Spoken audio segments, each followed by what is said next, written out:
Stop. Hey, that's what You can't go there anymore. If you go there again, but I am issuing the warning to you now. If you go back there today, tomorrow, next week, next year, they're going to arrest you for trespass.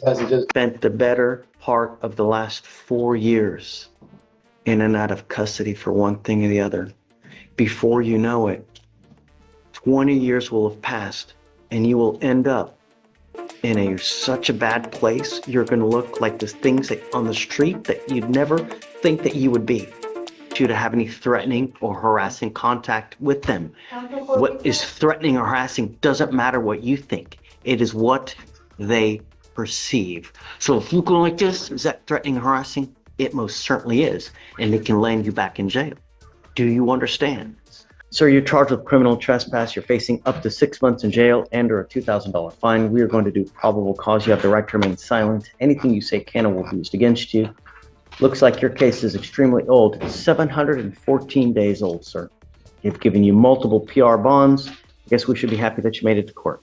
On October 25th of 2022, HPD officers conducted a trespass investigation at the Icon gas station located at 7997 West Airport Boulevard in Harris County, Texas. Officers advised that the location has an active trespass affidavit in effect. Officers advised that they observed the defendant standing on the property next to a posted no trespass sign. Officers advised that they also made contact with the complainant, an employee of the gas station, who advised the defendant was trespassing at the location. Had he been previously warned not to be there? Or was it just a no trespassing sign and he just goes there for the first time?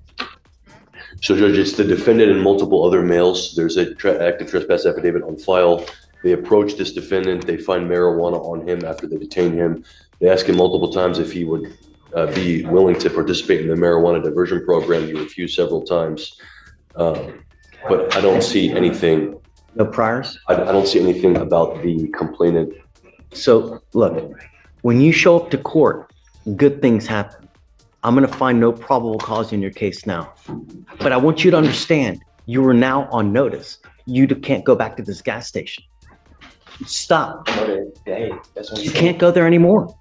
If you go there again, they're going to arrest you for criminal trespass. I'm finding no probable cause now because I don't see that the prior warning was issued.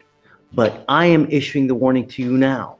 If you go back there today, tomorrow, next week, next year, they're going to arrest you for trespass. Just get a cop.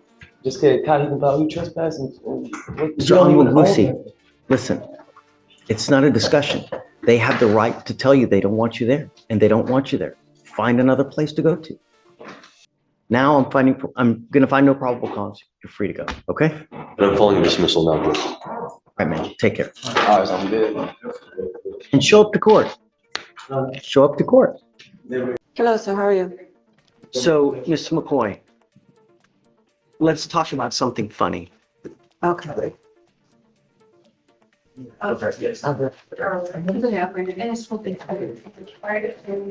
Actually, it's not very funny, but it's actually quite sad.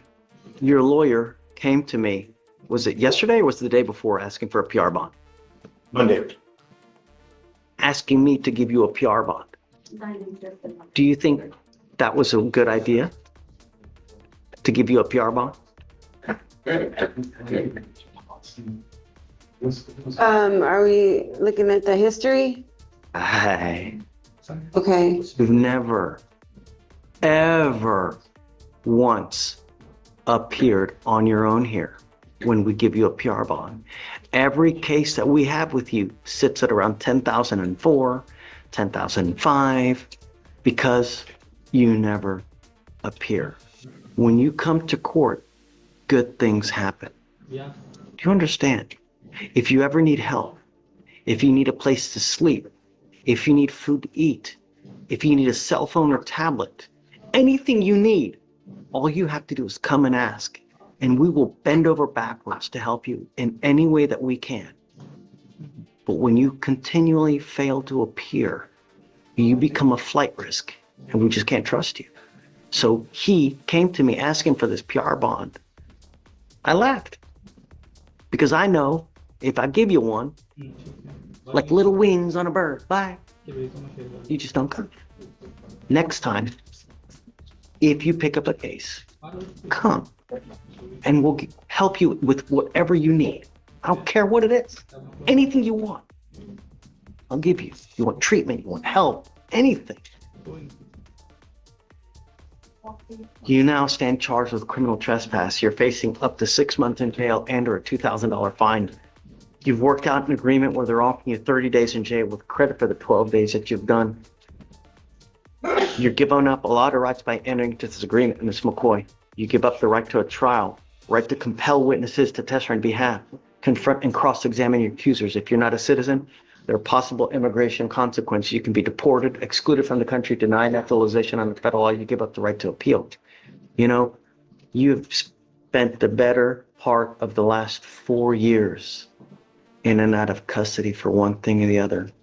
Before you know it, 20 years will have passed and you will end up in such a bad place. You're going to look like the things on the street that you'd never think that you would be if you continue at the rate that you are.